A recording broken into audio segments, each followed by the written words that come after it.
Hello, and welcome back to Baby Elias's Stories. We now return to Blade Runner 3, Replicant Night, by K.W. Jeter. Chapter 9.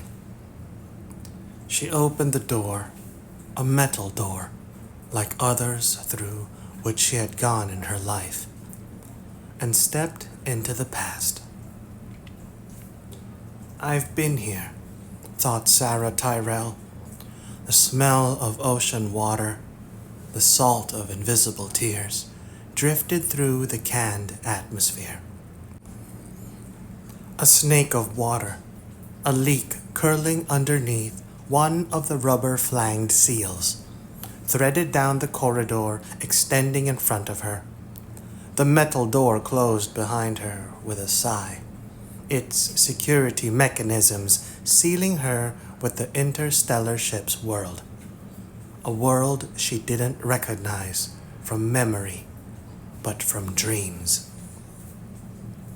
Long, slow, empty dreams, from which she had always awakened trembling, gazing up at the night-bound ceilings, blue light of moon and stars like ice upon the skin of a frightened child.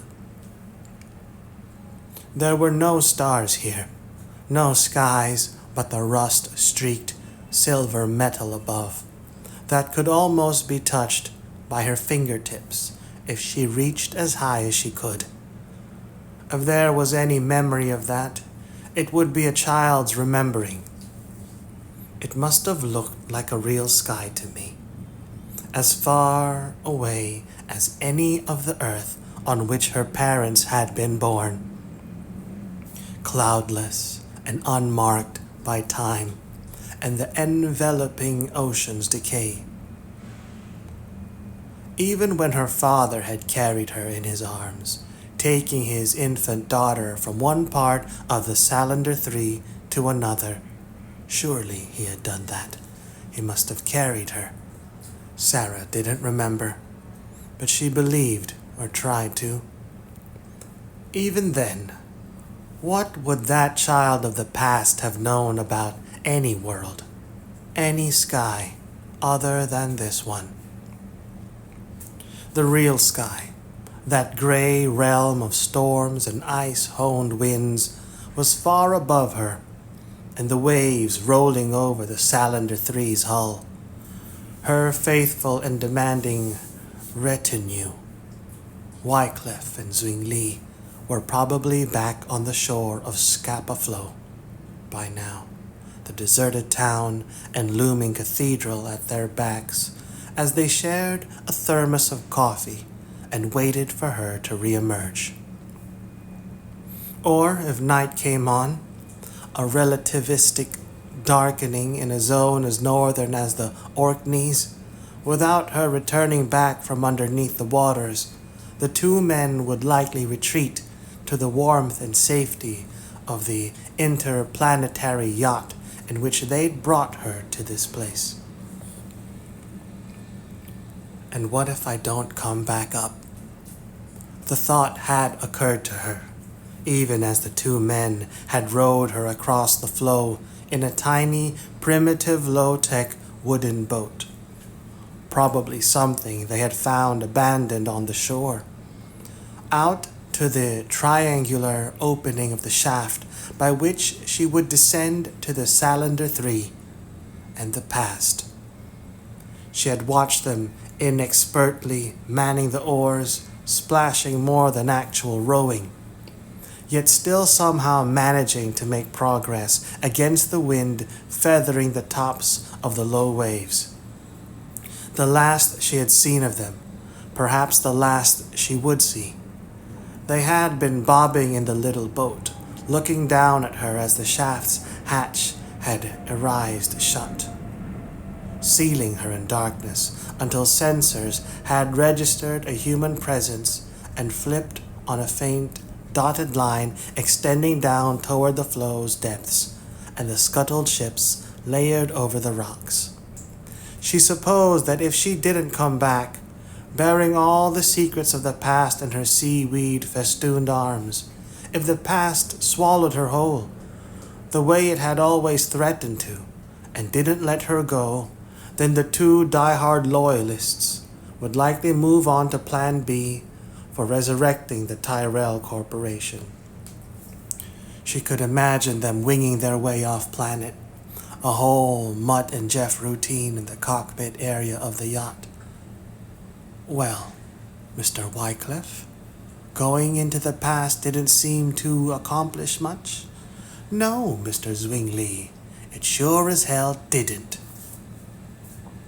Meanwhile, she'd be dead, or worse, scuttled at the bottom of the flow, along with the Imperial German Navy from the end of the First World War. The little cages inside the shaft had gone on falling, through fathoms and decades, until it had hit the bottom with a soft thump, and the metal doors had opened to the interior of the Salander 3. Sarah walked farther into the ship, toward the corridor's branching junction. At the limit of her hearing, the sound of motors switching on. Somewhere deep in the craft's innards, air stirred and brushed against her face as the programmed ventilation systems came to life. The workings of her birthplace, the mechanical womb that had enclosed the softer one of her mother, switched on as she passed by the triggering sensors, each measuring and recording the blood warmth of her presence. "Do we know you?" A voice spoke softly from above her. She glanced up at a round speaker grill set between luminescent panels. She smiled, wondering where the optics were that focused on the slight movement of her facial muscles. "I don't think so." "It's very puzzling," continued the ship's autonomic computer. "I feel as though I should pick you up in my arms, if I had arms, and rock you to sleep. I'm sure that would be very pleasant." She wasn't being sarcastic. The desire rose in her to rest her head against the shining corridor wall and close her eyes, drifting to sleep. "There's a genotype file on you in my databanks." The computer was still trying to puzzle it out. "That is, there's a file that you match." The ventilation flow in the corridor reversed for a second, as though the machinery behind the walls had taken another sniff at her. "But you don't match it somehow. You're too big." The fussy, worrying voice reminded her of another one. It took a moment for Sarah to remember. The calendar, she thought. The one that had hung on the wall of the hovel out on Mars, that she'd lived in with Deckard. Or existed, at least.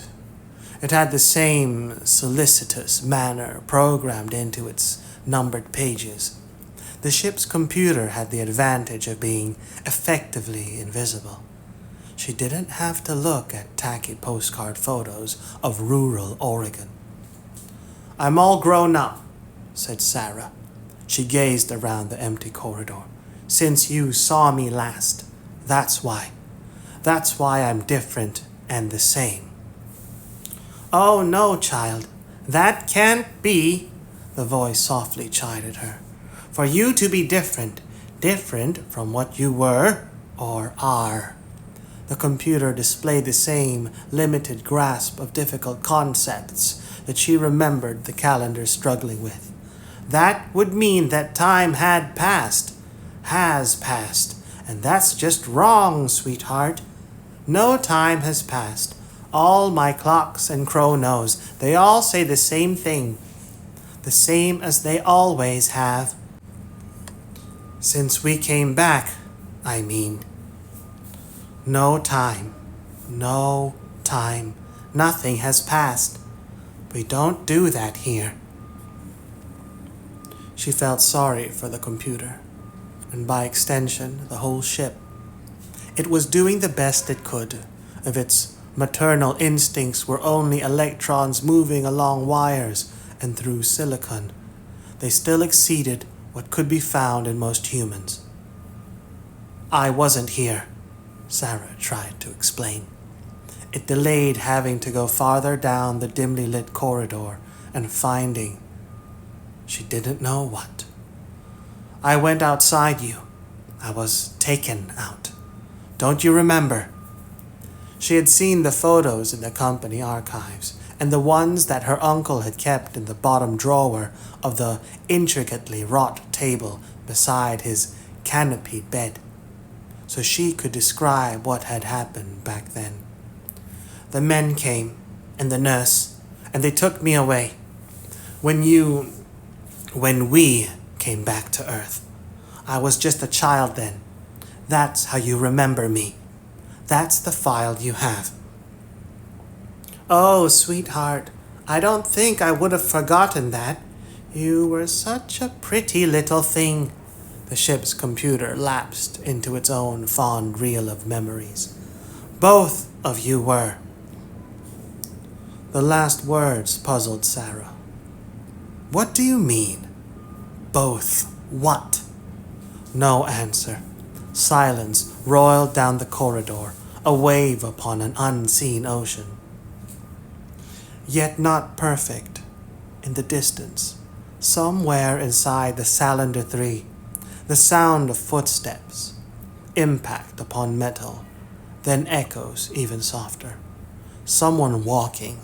It felt as though it were along the knots of her spine, beneath her prickling flesh. Very funny, said Sarah. That's a good joke. You don't have to try so hard to amuse me. No reply came from the speaker grill above her head. I'm a big girl now. The little noises had faded away. The recirculated air sighed through the vents. Maybe, the voice of the ship's computer whispered, as though the round speaker grill had come up next to her ear in a cold metal kiss. Maybe you should go home, little girl. You don't belong here, not anymore. This isn't your home.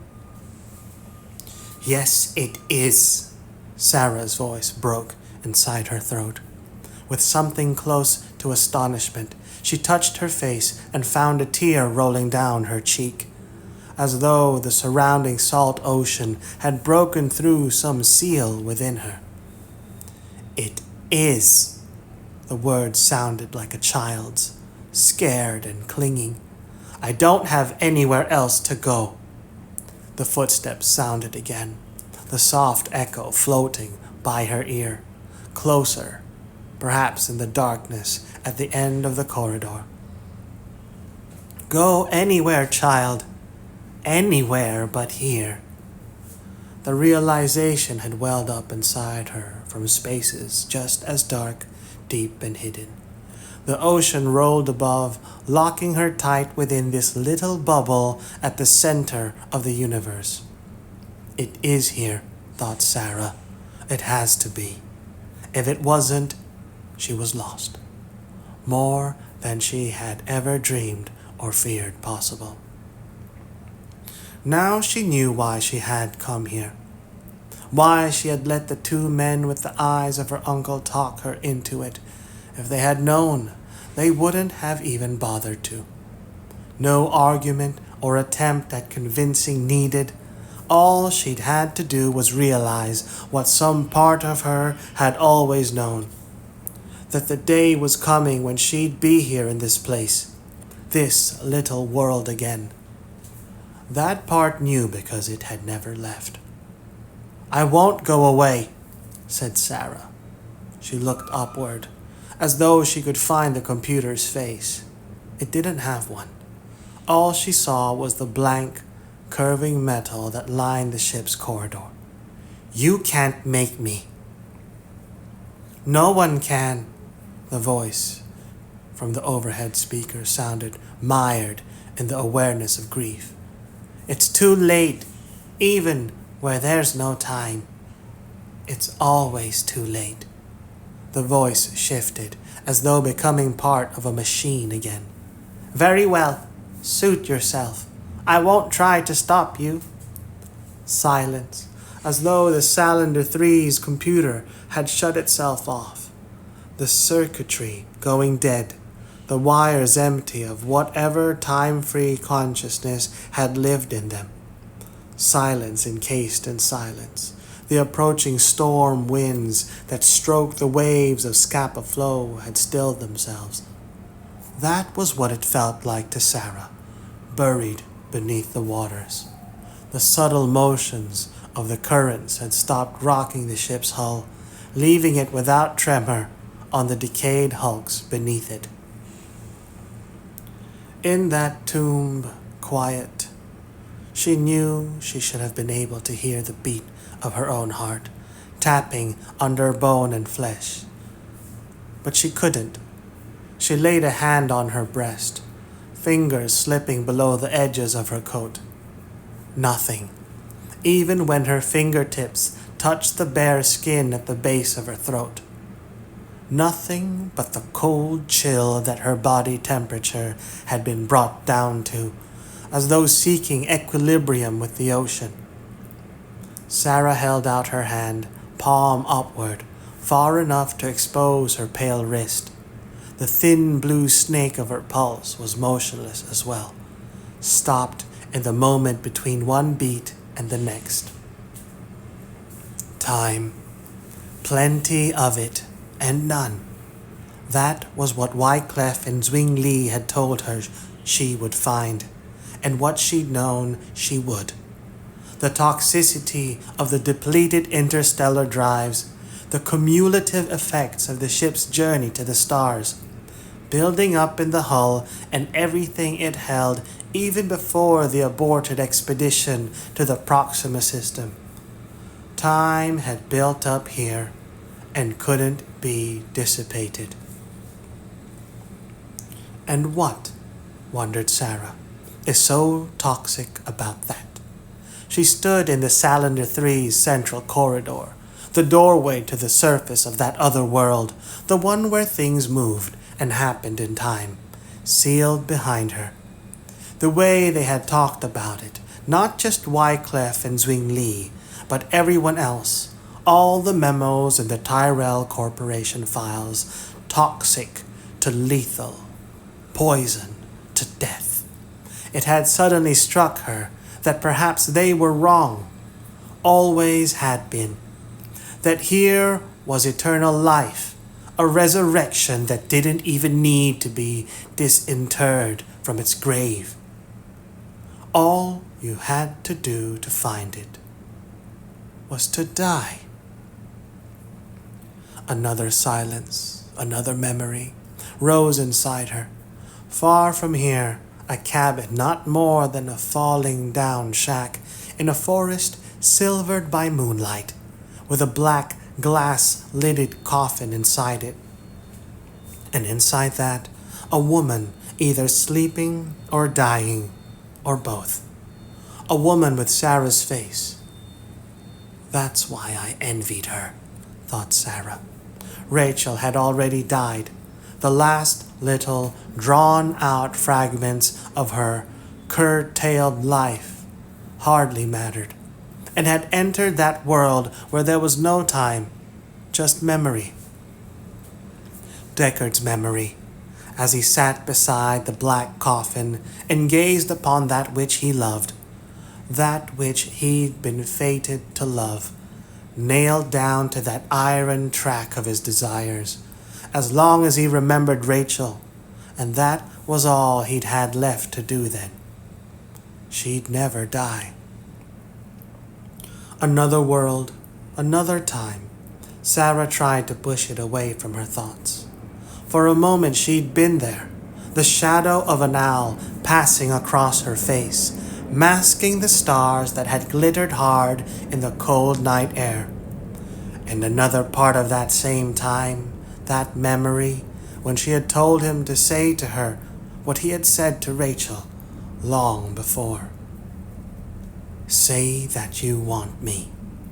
The memory didn't fade so much as it dissipated, like a scrap of paper ignited and crumbling to black ash, leaving her inside the Salander 3 again. The cold metal walls close around her, the darkness at the end of the corridor still lay ahead. She walked past where the last of the luminescent panels had flickered and gone out. How that could have happened, she wasn't sure of. A strict logic would have taken that to indicate the passage of time, the ship's component parts aging and wearing out. A thin shard of plastic crackled beneath her footstep. She reached down and picked it up. Enough light filtered down the corridor from where she had entered to show that what she held was a fragment of the same translucent covering from the fixtures recessed overhead. She reached up, standing on tiptoe. Her outstretched fingertips caught hold of a larger, sharper piece, one of several radiating from the plastic center. The panel and the rest extending down the corridor had been shattered, rendered useless. As her vision adjusted to her dim surroundings, she could make out the repeated damage. Somebody did that, Sarah told herself, on purpose. It had to have been done before the ship had landed back on Earth. The light behind her was a retrofit, something that had been installed when the shaft to the surface had been hooked up. From what Wyclef and Zwingli had told her, that was as far as anyone had gone into the Salander 3 since that long ago day when the dead bodies of her parents had been carried out. She found it hard to believe that any of the Tyrell Corporation's employees had also had the time and inclination then for this kind of vandalism. So it happened out there, thought Sarah, way out there, on the way to the Proxima system, or on the way back from the Salander 3's aborted mission. Something had happened that was fit only for the dark. Somebody had wanted it that way. Lights out, darkness within that greater darkness between the stars. There had only been two people, Ruth and Anson Tyrell aboard the Salander 3 when it had left Earth, and one human presence, Sarah herself, a child, when it had returned. That tended to reduce the number of possible suspects. Unless the cat did it, she thought wryly.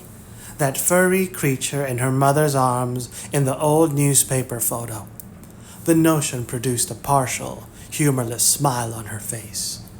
When pets go bad. The protection of irony wore thin and vanished. She couldn't keep up that defense.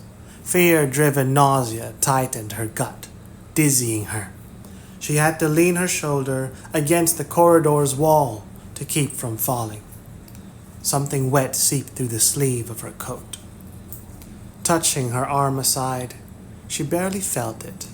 Something as soft as the touch of another person's fingertip, even the same temperature, warm as the substance within her own veins. Sarah pushed herself back from the wall, her palm miring in the fluid thick upon it.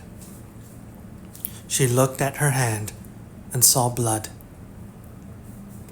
Ink black in the corridor's partial light, knowing what it was filled in the redness.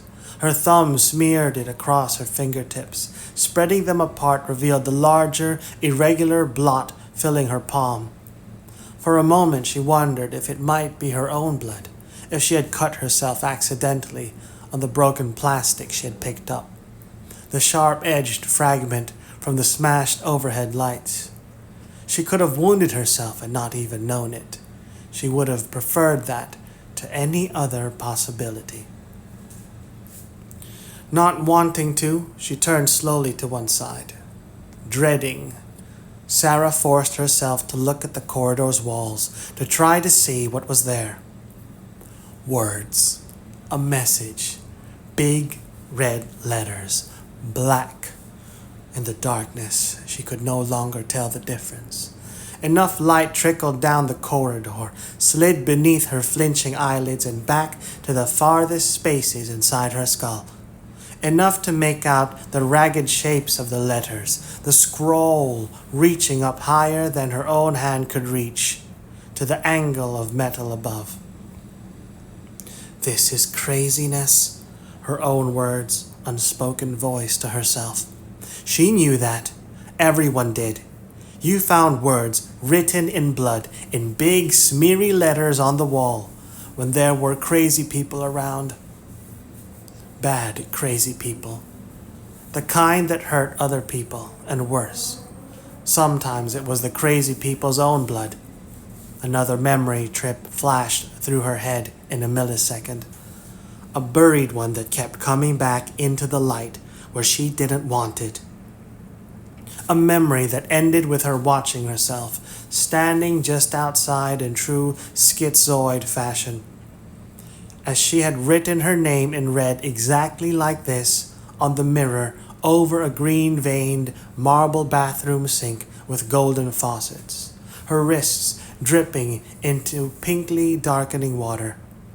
That memory ended in blackout as that other Sarah she'd watched had fallen, hand smearing across the bloodied mirror, as her uncle's doctors and security guards had been breaking down the door. Crazy, but she still knew that most times.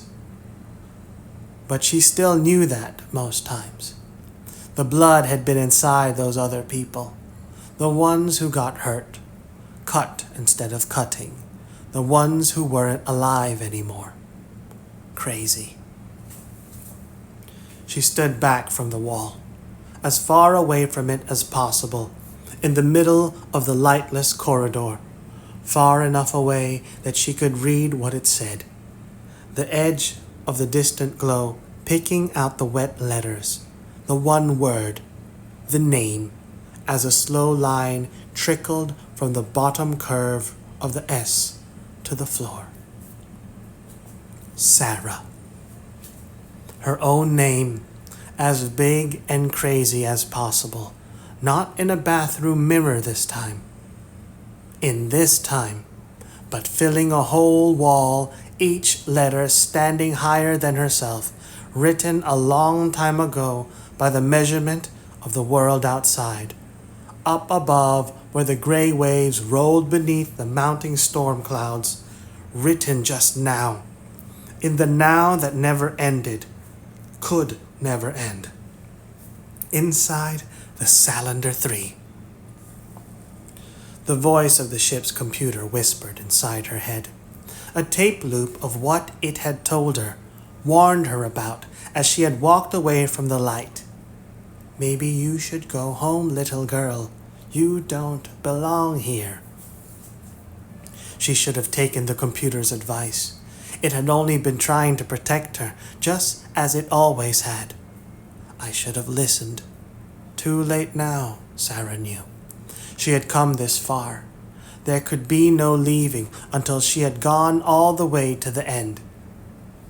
With a shudder arcing down her spine, she turned away from the red scrawled name on the wall. As she looked down the corridor again, a light appeared, a tiny flickering thing, not at the height of her gaze, but lower. She had to shield her eyes for a moment from what might have been a flashlight beam turned straight at her. The beam shifted away toward the floor. Sarah lowered her hand. Light shimmered on liquid. The thought came to her that the ship was slowly flooding with water. The sealing mechanisms had broken loose, jarred by nothing but her footsteps, or the hatch to the shaft behind her hadn't closed properly, letting the flow's water seep in. A dark expanse stretched in front of her, covering the floor.